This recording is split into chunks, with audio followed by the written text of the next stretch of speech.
Live from St. Augustine, it's Saturday night. Woo! Hey, February 10th, 2024. We're excited to have you guys at St. Augustine, Florida for Saturday Night Live. We've got some distinguished guests here tonight. Bill Shearer from Palmer, Florida is here. Woo! And I was down at Palmer, Florida homecoming this past week, and I can tell you the school's in good hands. He's doing a great job. Everybody should take a few minutes and talk to him. It's incredible what they have going on down there. Tonight's speaker is Humber. For 24 years, he was the vice president at Life College. He's a past president of the ICA, and he's past president of GPC, which GCA. But I thought it was GPC. God pays the chiropractor. I practice that. So, without any further ado, the great Dr. Humber, class of 1956, Palmer College of Chiropractic, down in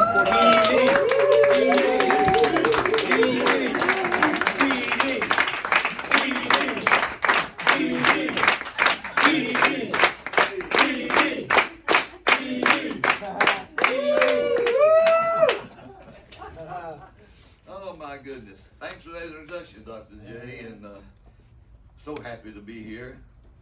Beth, we got the age right now, and she might not want me to tell this, but I got to.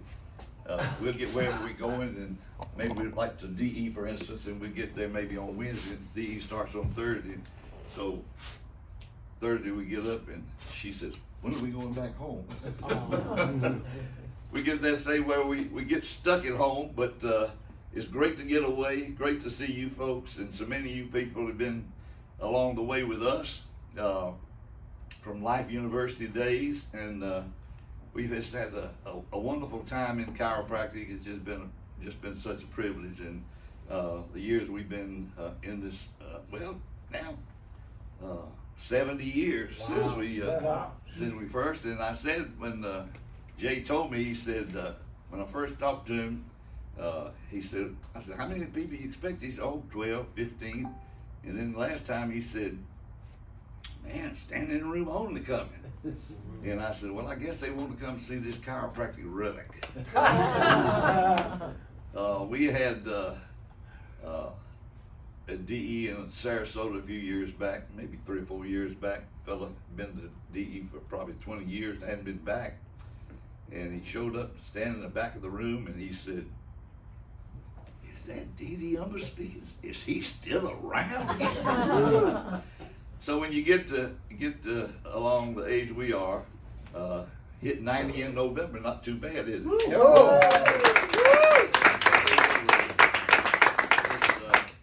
We've had a great trip. We really have, and through the years, the name of the name of the game in chiropractic, and not just in chiropractic, but certainly in chiropractic, is service. And that's what it's all about. And so we've done our best to have a servant heart in the profession. And Beth will have to tell you too that just what it's been to us, it's just been so many blessings that come along the way for us, and not just the two of us, but our family. Didn't get all this to Jay, but I'll share with you. We have 4 kids, 2 boys, 2 girls, one of them a DC, and 15 grandchildren and 13 great-grands. Wow. Yeah. So all of them under chiropractic care, pretty good, eh? Yeah. But we've, as was mentioned, we graduated actually went in the 1052 class at Palmer, and 2 older brothers who are already at Palmer encouraging me to come to Davenport. And back in those days, you young students, y'all will probably say, what? But back in those days, you could go straight out of high school, straight to chiropractic college. And so we went in 1952. I was 18 when I got there. met this beautiful lady when I was 19. I went to her dad's church, and they had a Billy Graham film, and I wanted to see that, and so I went and sat up in the balcony, and everybody was so friendly, enjoyed the evening service, and so I said, I got to come back Sunday. So I came back Sunday morning and sat up in the balcony again, and I was looking down, and I saw the choir, and I saw this pretty blonde down there, and I said, afterwards, I said, who is that blonde, tall blonde in the choir? And they said, oh, that's Beth Magnuson, that's the preacher's daughter. And at that time I was 19 and she was 14, if you can believe that. So we didn't hook up right then, but a couple of years later, in fact, I was dating a redhead back in Atlanta, and so we broke up, and then I said, okay, time for the blonde. So, yeah, but at any rate, it's been a great trip. We've had so many blessings. And you know, speaking of blessings, all you people, particularly those of you who've already been in our life and a part of our life in chiropractic, and just since we walked in, we not only the hand claps you gave a while ago, but just to see you and to think back at times in the past, and then this guy right here, John, he came up and was sharing with me, and I can remember this event he's going to tell you, but I want you to come up, John, and just, if you will, before we get further along, just share a little bit about our story in Orlando. Well, first of all, he told me he remembered it, and I'm thinking, you're not supposed to tell a lie. But he actually remembered on January 1st of 2000, I was paralyzed. And so, and it was January, it was a new year, right. and I guess him and Sid, and as you know, as Mike was saying earlier, how you balanced out Dr. Sid and a little bit of Dr. Nell, right? Right, you know, right. And so they set you free, and you went to Florida. We were recruiting. You were recruiting. That's right. Yeah, and it takes effort to recruit. That's right. Right? Yeah. And so you took the effort, you went to my office, my staff said he can't move his legs. Right. And somehow you got my address out of my staff. Yeah. Right? Right. One of Dr. Sid's tricks or something you learned from Dr. Sid.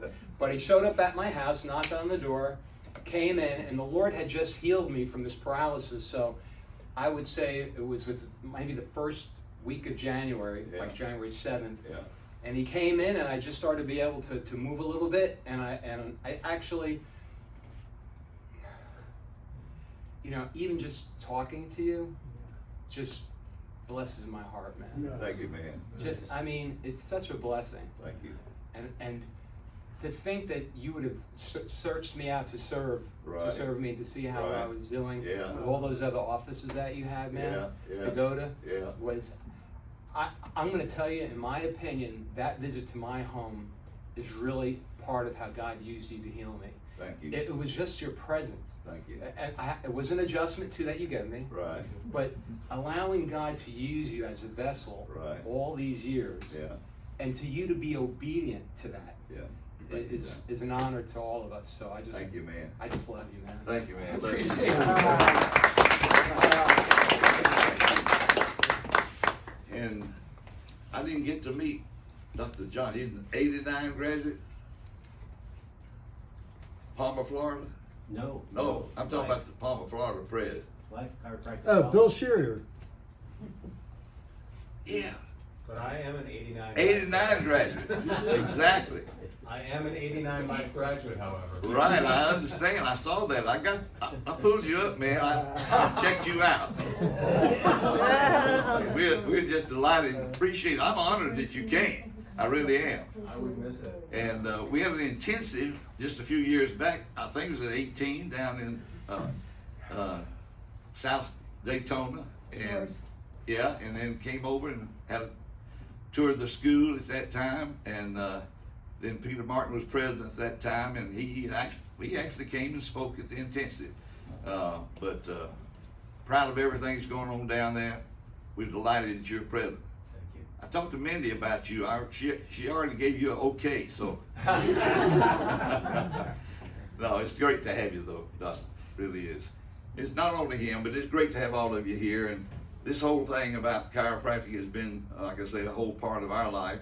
My two brothers encouraged me to go to Davenport. We graduated in '56 with SNL, and then we came back, and 3 months after I got out, Uncle Sam said, you need to be in the service. So I spent 2 years in the service, and then got out and opened up a practice in a little place called Madison, Georgia. And we were there for 2.5 years, and Sid at that time, he and Nell had a big practice out in Austell, and segregation, you believe it, was on at that time, and but he had a fella named I'm getting my mixed up.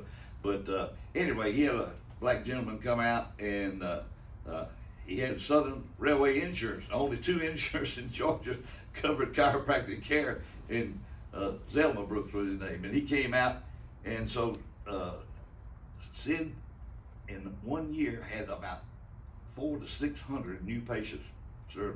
And he said, man, we got to do something about this. We got to get offices opened up in Atlanta. So that's what happened. And after 2.5 years in Madison, we came up to Atlanta, took one of Sid's offices there, and was with him, working with him. And then, of course, I'm not going to go into all the details. Don't have time tonight, but maybe I'll get a book maybe one of these days out. But at any rate, we had a number of good years there. Triple H running primarily black practice. In fact, I brought a lot of material that I had from back in those days, and Jay was kind enough to say that I can spread some of it out here. If y'all like to take a look at it, it's a little bit of D.D. Humber history. I'd be happy to share with you. But you know, in this profession today, when I think back through the years and how it was when we graduated, and for you students that are here, hard to believe, but back in those days, chiropractors' average income was about $10,000 to $15,000 a year. I remember Sid coming back, I think in about '61 from Parker, and he said, Dina, you're not gonna believe it. He said, there's these 2 chiropractors from Kansas, and they said they grossed $25,000 last year. I said, you gotta be kidding. So I used that and that concept so you can kind of, if you know anything about income of chiropractors today, and it amazes me, but nevertheless, that just shows you, gives you a glimpse of how things have totally changed in our profession. We got so much to be thankful for. We've come, as they say, we've come an awful long way through these years. Back in the day that we came out, it was all about quack, charlatan, and cultists. You know, that was kind of the name of the game from the medical community. And one of the reasons Sid started the Dynamic Essentials meeting, because there's so many chiropractors in those days was really, quote, down in the mouth about the profession. They were struggling, and they were getting constantly bombarded with all this negativity from the AMA, articles and magazines, and everywhere you turned, it was that type of environment. In fact, 5 states when we came out hadn't even licensed chiropractors: New York and Massachusetts and Alabama, Mississippi, and Louisiana. And going back in history, for those of you who, in fact, I got to look at studying a little bit more of the depth of chiropractic history, because Dr. Oberstein invited me out to speak at the Wave this last fall in California, and the subject matter I came up with was chiropractic past, present, future. And so I got to looking into some of our past way back more than I'd ever done before, and I found out some interesting things. For instance, one of the things, and I don't know how he lived to 69. He's a discoverer of chiropractic. I don't know how he lived to 69, because he had 5 wives. he survived. He survived. Lived to age 69, died of typhoid fever in 1913. And the interesting thing about Daniel David, the year he passed away was the first year a state was licensed, and that was Kansas in 1913. And from the time of 1913 until Louisiana in 74, it was 61 years it took to have chiropractic license in all the states in the United States. And of course, back when we got out, we were bragging about it. We had about 20,000 chiropractors to 25,000 chiropractors in the country, and today we're up to say 70,000 or so, and probably worldwide maybe 110 or 15,000. So this profession has really grown. We've gone through a lot of time. We've gone through the times of, as I mentioned, about the AMA persecution and chiropractors going to jail. And it was just an unbelievably hard time. In fact, Sid wanted to honor the jailbirds in chiropractic, and when we built the bell tower there on the campus at Life, he said, "DD, I want your department to find every jailbird, even those that were not just served time in jail, but those who were charged with practicing medicine without a license. We want their names inscribed." So if you go to the Life campus anytime, have the opportunity there in Marietta, you'll go in the bell tower, and the base of the bell tower, about the size of a jail cell, and on the wall there, you'll have the names of the 700 something chiropractors that either charged or spent time in jail. And there were several chiropractors that spent as much as 6 months in jail, if you can believe that. So that was the environment back in the days. And so you young chiropractors today, you think about, man, I can just go to the office today, no threat, nobody's gonna come in and size me up and say, what can we do to get this guy or this gal out of business? Because those are the times. And so it's just, and to get today where you see so much prosperity, and you know, we got chiropractors come to DE, and I talk to them all the time, and you know, we got a branded volume program in way back in the day, the free x-ray program at DE, but the volume situation, Dr. Sid used to say 500 visits a week is what you need to shoot for, but he respected very much somebody had 200 patient visits a week was a good practice. And you know, but we got chiropractors today. I know chiropractors who are, you know, they're maybe 20 hours or 22 hours a week. They're seeing maybe less than 100 patients, and yet they're grossing $200,000 or better a year, and they're happy. And so I think in the profession, sometimes we get hung up on you have to have this many people, you have to serve that many people, but that's all an individual situation, folks. It's not anything about you got to do this, you got to do that. You got to do what you have the capability of doing, and everybody don't have the same capability. You got to understand that.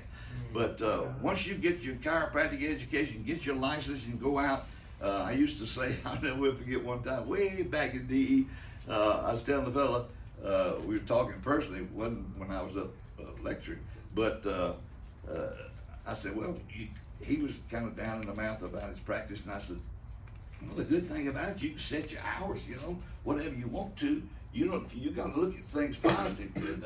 And so a meeting or two later, he showed back up, and he gave me his business card. I looked at that business card, and he had Monday, Wednesday, and Friday, 11:30 to 1:30. And I said, what is this? And he said, it's my new business card. I said, your new business card? You mean, where'd you get this idea? He said, from you? You said I could set whatever hours I wanted to. Well, I told him right away, you got to do better than that, boy. You're not going to survive that way, particularly in those days. But when I look at the profession right now, and where we've come, as I mentioned, and there's so many good things going on in the profession, but we got some issues too that I'm gonna mention tonight that are troubling to me. And I'm probably no question, I'm in my probably last decade on this earth, and so I don't have a whole lot of time. So every time I get the opportunity, I have to point out a few things I think might be made, or things that we could achieve that would help this profession along. And so I'm gonna share that with you too. But you know, going way back, as I mentioned about D.D. Palmer, and not only was he married 5 times, and for those of you who haven't really looked into the chiropractic history, but Palmer was one smart fella, and he was so committed and so dedicated fella. He and his family moved in the 1850s down to the Midwest into Iowa, and but he became a successful grocer. He was an arborist. He raised and sold trees. He raised bees, honeybees, and sold the honey. He raised and sold goldfish, if you can believe that. So he was an interesting fella. But he came along at the time when A.T. Still, who started osteopathy, was a little bit before him. At the time in medical practice back then, it was not good, just put it that way. A.T. Still, for instance, it was all an apprentice. How he became a, quote, doctor was the fact he followed his dad, who was a doctor, around for a couple of 3 years, and he said, now I are one. That's how it was back in the, hard to believe, but that's how it was back in the day.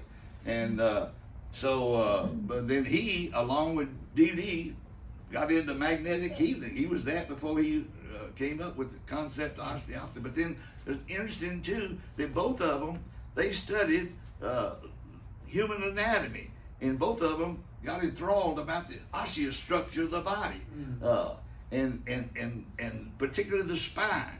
And of course, Still came up with the concept of manipulation and stimulation of circulation in the body, and have the kidneys filter out all the toxins and poisons in the body. And that was kind of the concept he came up with before D.D. discovered chiropractic by Justin Harvey. And you know, D.D. Well, they having us. Can you believe this? Oh, you like it? 60th anniversary, 50th anniversary coming up this fall at Life University. The weekend of, I think it's October the 4th or 5th, somewhere, 3rd, 4th, 5th, you know. Anyways, 50 years at Life, and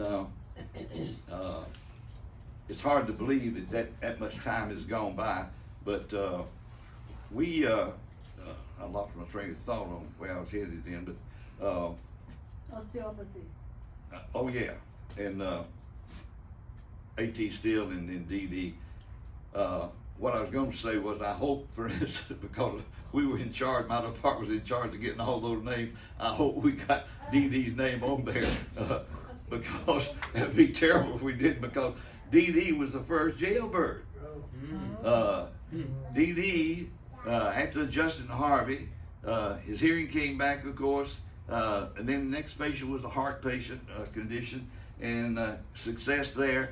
And so 2 years after that, he started the school, Palmer School, at that time. So in '97, he started Palmer. You Palmer graduates, Dr. J. He started Palmer in '97, and then in '06, they practiced in, you know, the Medical Practice Acts were established across the United States. And the idea in that law was the fact that gave the medical practice, MDs, the authority, so to speak, to be the health practitioners, period. And everybody else, so we as chiropractors, for instance, an exception to the Medical Practice Act. But that's the way it was, and that's the environment. But so D.D. in '06 was charged with practicing medicine without a license, and when they brought him before the judge, he said, the judge said, called him Mr. Palmer, if you would just quit whatever that is you're doing, you don't have to serve any time in jail, just quit and everything will be fine. No fine, don't have to serve any time. And he said, as long as there are people needing my service, I'll use these 2 hands and I'll continue to serve. Amen. And he spent 23 days in jail. But in that time, he came out, he was so disillusioned with all he had been through, that he sold, and BJ, by the way, his son, was in the first class at Palmer.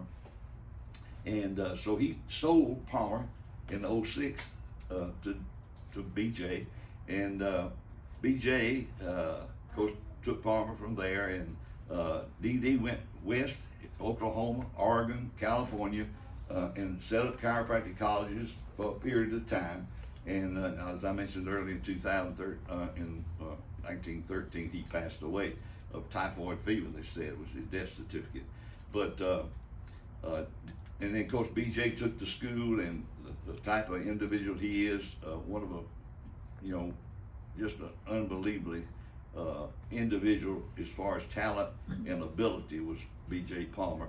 And BJ, in fact, in '06 to '23, he had John Uprey had 3,600 students at Palmer in '23 at that time, enrolled at that time. Now, when we went in the '50s, it was 1,000. And by the way, all you ladies here at DC's, let's give the ladies DC's a hand.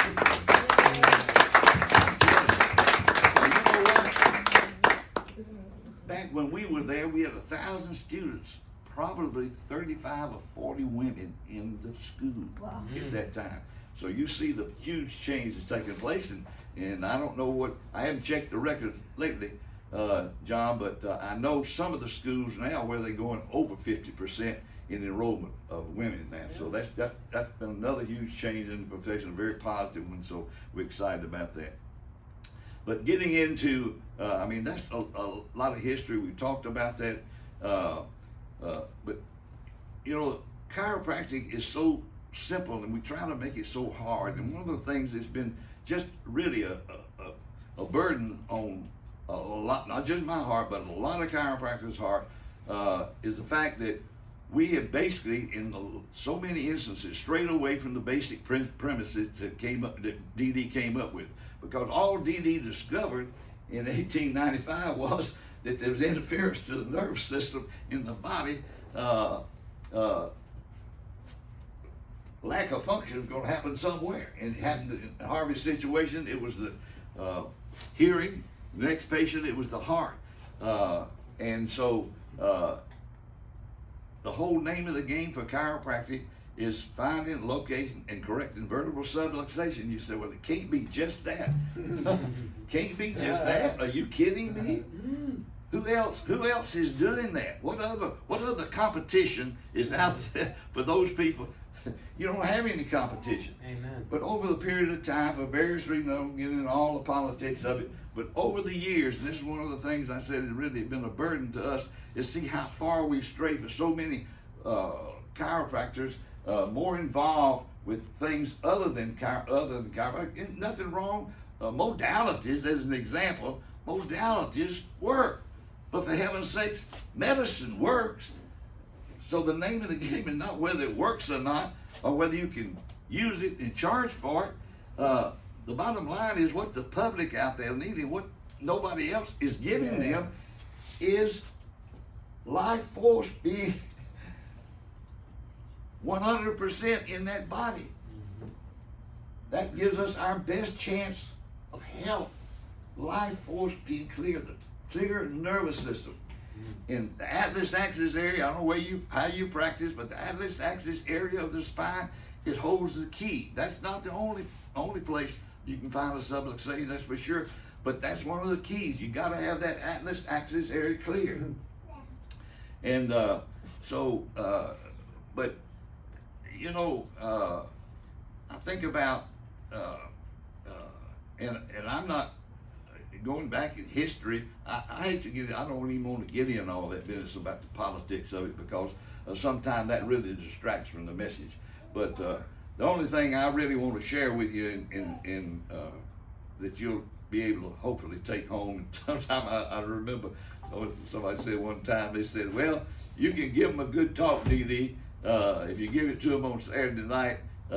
Somebody talked to him on Sunday or Monday and said, how did that go? And he said, oh, it was great. And I said, well, what did he say? He said, I don't really remember.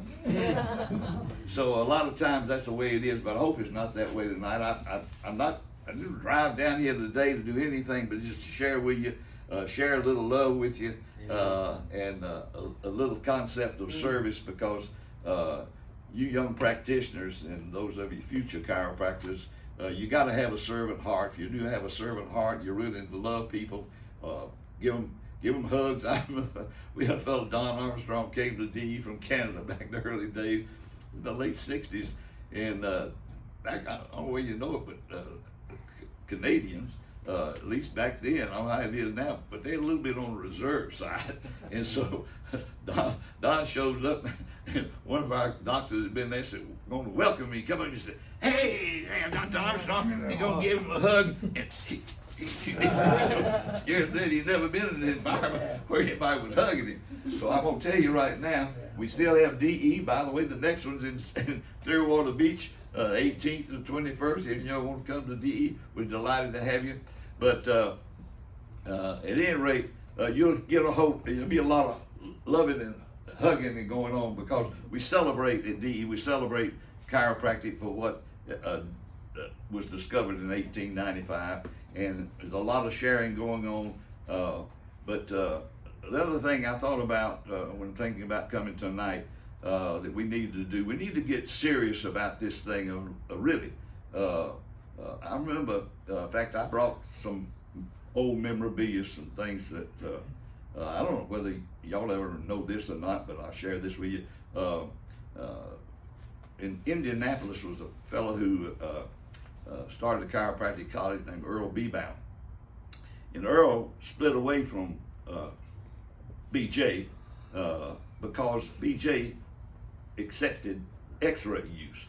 And he said, "BJ, don't do that. They don't need that radiation. Well, if your hands are trained enough in palpation wise, you don't need it." His whole school was built on palpation alone, and finding subluxation through palpation.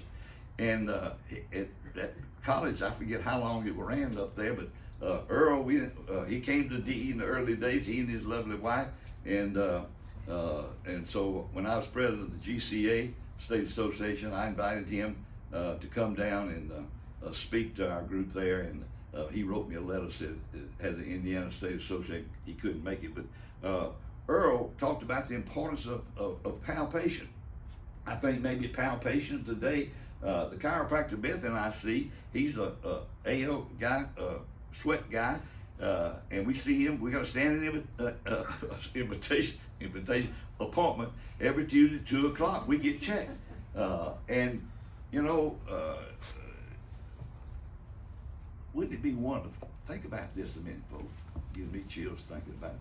Wouldn't it be wonderful if everybody in this world could be checked on a regular basis to make sure their spine is free of nerve injury? If you think about that concept, every person alive, I remember Schiffman, 3,000 patient visits a week up there. He was one of the early classes.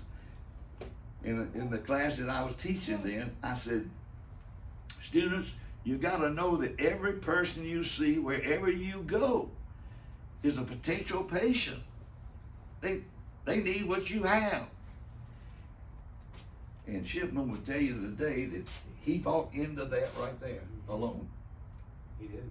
He bought into that thing alone. That every person you see should be under chiropractic care. Accepted that, as he said, we talk about that in full faith. And that's the truth. Every patient, every person should be, and not only under care, but under lifetime care. Lifetime care, man.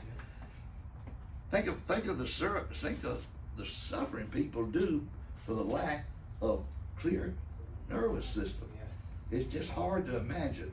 And I don't know what we'd have done. As an example, our first child was a girl, 10 months old. Beth took her to up to see her folks in Davenport, and her relatives were in central Canada, up the Regina area. But at any rate, they went up there to the grandparents and came back, and Laurel was 10 months old, and she started having symptoms, and that was back in the days of polio. And so we started checking her. She had fever and all, and so we started adjusting her. We were in our first practice over in Madison, Georgia, And but one night, Beth just screamed and woke me up. She was up with her. I changed the diaper, and she said, "Laurel can't move her arm or leg on this right side." And so she had polio, but she got chiropractic care, and that was in the day that I'll never forget. They were pushing this sugar on Sunday, so the vaccine, you put it on, get the kids to take it, you put it in a pill and give it to them, and then had big billboards around on highways that said, showed a little kid with braces on their leg going through the sand, and said, walking in the steps of a careless parent. That was to get them to take the polio medication.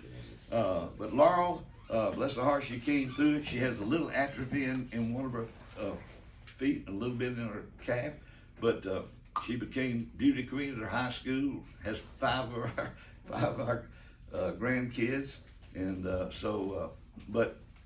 and then another example, I give you my own personal testimony. My two brothers, older brothers, were Grostic guys, and had very successful practices through the years, and it was Dr. T.O. that adjusted Dr. Sid that made all the difference in the world. You never know how far-reaching something you may think may do today affect the lives of millions tomorrow. Mm-hmm. Well, when my brother adjusted Sid, gave him that Atlas adjustment, and his athletic prowess came back, think about what happened and how many lives have been changed. So you never know, mm-hmm. doctors, who's going to be under your care, where it's going to need to. So that exists today. So, but when I guess I was running, as I mentioned, the Triple H office, I came up to run for Dr. Sid, and I have to tell you this, but it was in back then things were different in a lot of ways. But we had a tin roof in this building. The old warehouse is what it was, and it was hot in there in the summertime. And I was seeing 80 to 100 patients a day at the time, and talking to them. And I had eczema when I was a youngster, and all of a sudden one day I noticed. I said, "Man, that thing's really getting irritated down there." Well, I was using to toggle, and so next thing I know, I got a red streak running up my arm. So I was going to one of my brothers, Dr. J.K., and he. I'd just been checked by him, so I called my other brother, T.O., and I said, "T.O., I got to come see you, man." And so I go over there, and he said, "You seeing Kenneth?" I said, "Yeah." He said, "You come in here. Let me get some more film on you." So he x-rayed me. I waited maybe 30 minutes or 40 minutes while he got the film developed and x-ray analyzed. He said, "You and I are going out to Roy Sweat." And so we went out there, and probably got out there about 8 o'clock. And they worked with me pre and post x-rays until probably 11:30. Wow. And they finally said, "Okay, you're clear, you can go home." Next morning, I got up, and that streak that was up to here, halfway down. Wow. 3 days, it was totally gone. Amen. And, I already knew in my heart how effective chiropractic was.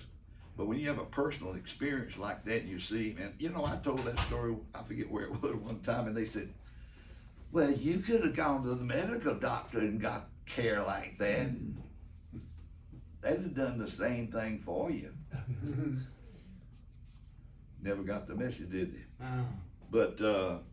But this chiropractic, folks, is bigger than any of us. It's something that the world deserves to have. When D.D. discovered chiropractic, 1895, B.J. said, bigger than religion, bigger than law, bigger than medicine, one of the biggest ideas, concepts I know. And if we could get that infused into every chiropractor that's in existence and get them all having the servant heart of wanting to do everything they can to reach as many people as they possibly can, and you don't have to ignore the rest of your family life or anything, but just be a solid servant, work out. And the thing I was going to get to a while ago when I talked about bebout and the palpation, you know, and Jay, y'all have these like once a month? Is that when y'all, every 2 months you Yes, get together? every month or two. Every month or so? Yeah. Okay. Well, and they do that not just here, but around. That's like Saturday Night Live and so forth. But I think one of the things that needs to be done, and this is my message to y'all, is you need to get back to the basics of chiropractic. It's one thing to have somebody get up and speak to you and say, hey, pick you up, y'all. I thought, boy, that was a great talk. I really enjoyed that guy. He really good. He picked me up. But then, you got fired up. Okay, goody. Well, what about the technical aspect of how to locate and correct a vertebral subluxation to be the best cotton picking chiropractor you can be, so you can get your palpation down, get your instrumentation down, get your technique down, and take all aspects of what it takes to come up with to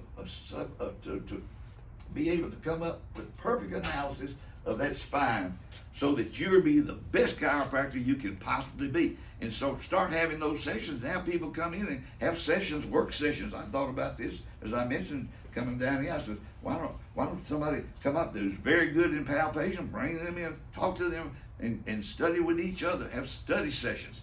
And I remember my brothers, when they was in the Grostic work back in the day, man, they get together on a regular basis and go over film and study film and look at the leg check, spinal balance checks, pre and post and that type of thing.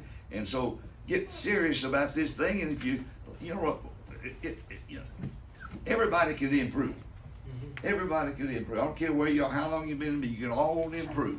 And so you learn things when you get with people and you share together.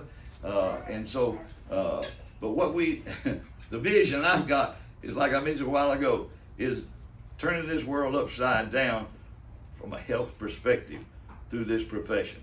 You know, wait, this is the other thought I had. I said, one of the things that's kind of been troubling through the years, every now and then I hear somebody that was in the profession and decided that they're going to go ahead and get some more training, and so they quit chiropractic and went to med school so they could have an MD degree. But you know what I want to see? I want to see when it's the other way around. I want to see when the MDs are giving up on what they're doing and turn around and go into chiropractic college. Because that's the way it ought to be. It's either this thing that we got is what it is or it isn't, folks. That's the bottom line. It's either the answer to improve. That doesn't mean that every person that you adjust, or every person that's under your care, or even if they're under lifetime care, chiropractic is going to be the total answer. We're not saying that. We're not saying, like, we don't know right now so many things. In fact, the big C now, we don't know right now that all this research and money is raised for cancer research, and they're doing everything they can, but I can tell you right now that nobody got it. I don't know what the answer to that is. I know chiropractors who passed away supposedly clear, but they passed away with cancer.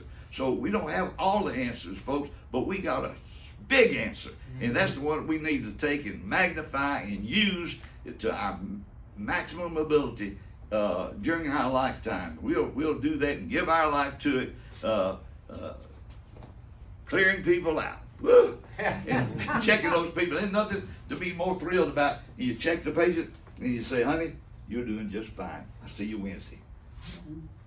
You're clear. You're clear. Holding that adjustment. Man, that's what it's all about. Clearing them out. And then that's what they will do. You know what they'll do when they clear like that? Got results. They go tell other people. Tell other people. Share with other people. Next thing you know, other people get under chiropractic care.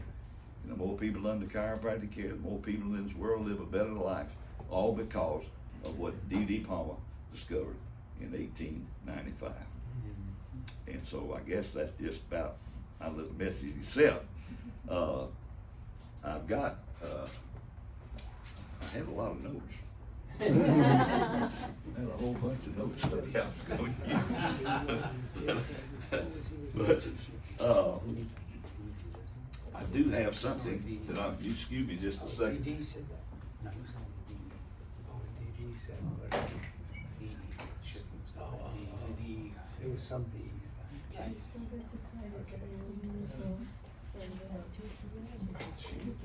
Look at that one. Oh, Meadowlands experience. Oh, yeah. Now, Dr. Sid, he and I were like Bud and Jeff. You know, we were like that. We were tight, as they say. And, you know, I did everything I could. I remember we were in Madison, Beth and I, in my first practice, and I remember because I had two brothers and they were already very successful in chiropractic. A lot of people said, why didn't you go and practice with them? I said, I want to get out on my own. Well, I was down in Madison, and I remember on a Sunday afternoon, I was laying there on the couch, and I got to thinking about Sid, because we talk every day on the phone, and I said, you know, something different about Sid. And I said, I want to get with Sid, and let's see if we can't do a big public relations campaign for chiropractic, because that's what more people need to know about this thing called chiropractic. And so when I went up there and told him I'd come up there to Triple H and run one of the offices, I had in the back of my mind, one of these days, we're going to have this big public relations campaign, and that we're going to put on, and it's going to make a huge difference in chiropractic. That was how little I was thinking. And when I got to talking to Sid, he said, that's not what we're going to do, man. We're going to have a school one day. I said, a school? And to show you how he thought of us. Whew, that man was something else.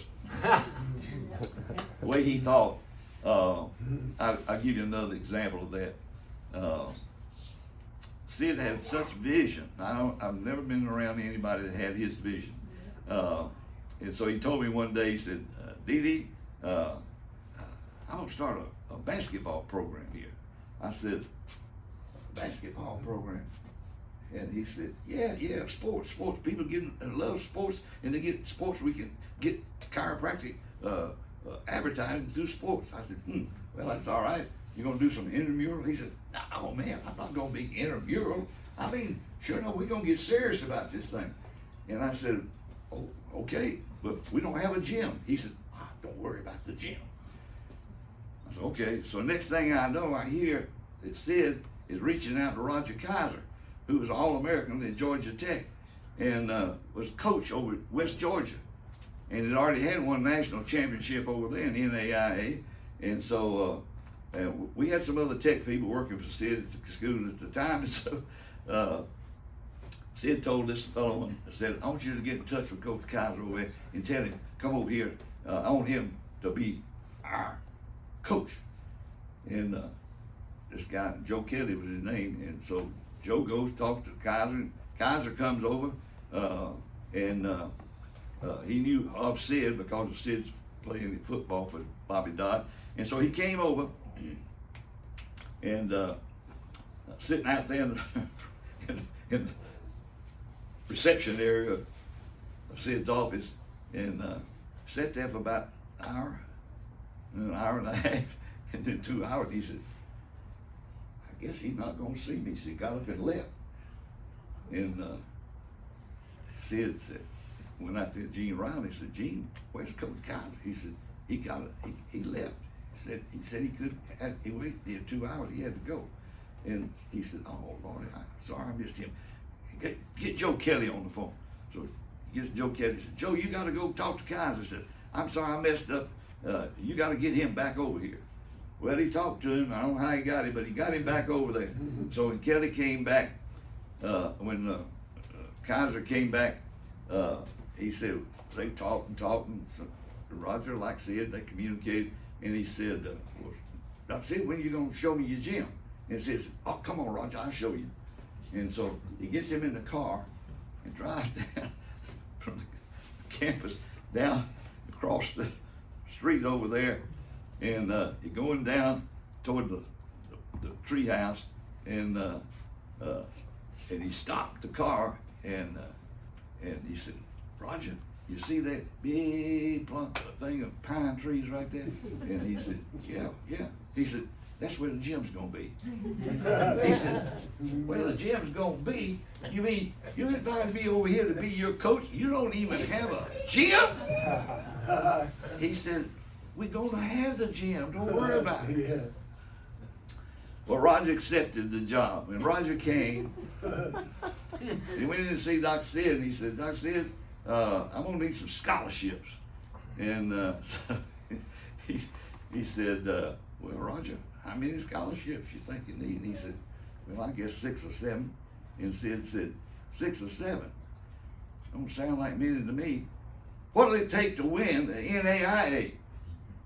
He said, oh, about 12. He said, you got 12.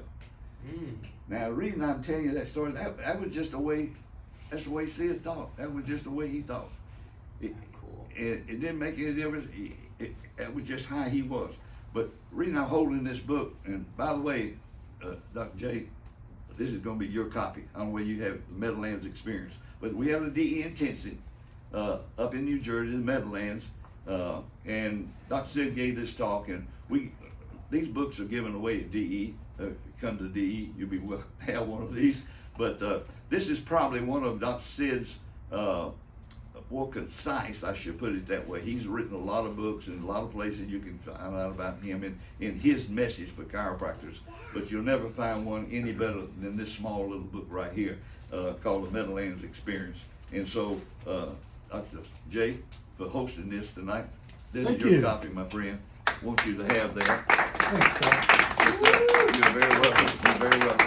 Hope you enjoy it. Hope that'll be inspiring to you as it has been to many, many through the years. And by the way, we got where are the students?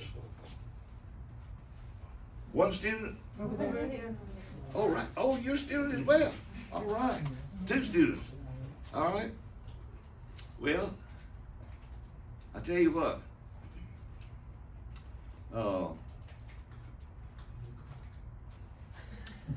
What's your birthday? January 7th. January 7th. What is your birthday? February 28th. Oh. February 28th? Well, I guess I hate to say it, but the guy closest to my birthday is what I was going to give. I got something for you too. Be right back.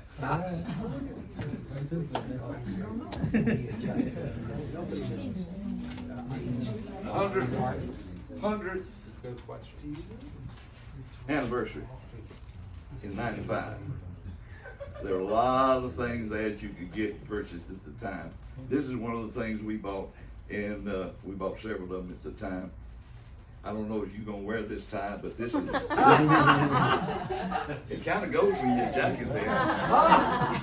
Anyway, that's a keepsake because that was given out and made available. It's the 100th anniversary of chiropractic, so I want you to have it. Wow. You're very welcome. I mean, we'll get you something next time. I hate to leave ladies out.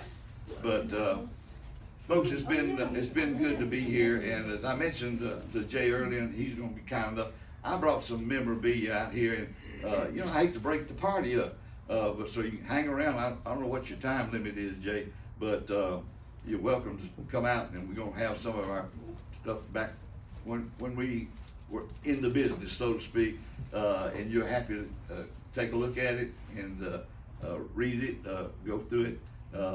If you have any questions you have, I'd be happy to answer the questions. But anyway, I want you to know this lady right here and I have been hooked up for 66 years. Wow. Still going strong, and she's been such a blessing to me. She's been right here with me through the years as Dr. Nell was for Dr. Sid, and he used to call Dr. Nell his white-haired angel, and she my blonde angel, right? Was Beth in the practice with you? No, she was my CA. That's what I want to know. Oh yeah, she was my CA. In fact, when I went out to life, she kept wanting me. We started life it was chartered in September the 12th, 74, chartered by the state of Georgia, Chiropractic Educational Institution. And first class was in January with 22 students of 75. And so Sid kept asking me to come out there and join him. And of course, he had Nell running his practice, so he had income. I said, look, Doc, I can't do that. You can't pay me. He was out there with no salary because Nell was paying their way. And he went 2 years, but never had a bit of salary. But so at any rate, in '78, I finally told him, I said, I'll come out there for 6 months on a trial basis. And so that's what we did. And Beth at that time, she said, what am I gonna do? I said, you're gonna manage the office. And so we got other chiropractors to come in there, and she kept the office going for another 8 years while I was out at Life. And then we finally sold the practice. But yeah, she's been, in fact, I'll go back further than that. You talk about a chiropractic warrior and believer in what we do. She wake me up sometime, one of the kids, and our honest confession, I might have changed one diaper through the years. Wow. I don't even know for sure I did that, but anyway, always Beth getting up, changing the diapers. She got up one time and she said, you gotta get in here and give Buddy check him and give him an adjustment. I said, why? She said, he hadn't pooped all day. And this was about 1:30 in the morning. Well, you know, when you know that this thing works, that's how you talk. You know, you just got to have it done. You know, whenever you can, as soon as you can. And so, yes, she's been such a part of our life, and we just had a marvelous life in chiropractic. Is all I can say. So it's just great seeing so many of you people. Some of you I hadn't seen in an awful long time. Thanks for your comments that I remember that well. And I remember going to his house. He had these two beautiful home, had these two double doors. And you know, John, you'd appreciate this from a historical perspective. We had in '97, we got up to like 4,300 total students. 3,300 in the DC program and 1,000 in the undergrad program. But in '98, '99, things started going down. And not just at Life, but in all the schools, it started taking a dip. And Sid called one day and he said, DD, you're a vice president, but that don't mean you can't recruit. You're gonna have to get out here on the road. So that was when we came down, and we flew to Miami and recruited down there, and came and drove on up to Orlando, did recruiting up there. So we were out on the road recruiting, getting students into Life University. So that was the time we came by and saw you, my friend. Never forget it. Yeah. Never forget It's just been, it was great. I'm so happy we got to see it again. Yeah, it's been great. So many of you. So anyway, great being with you. Thank you for coming. And Dr. J, thank you again for hosting.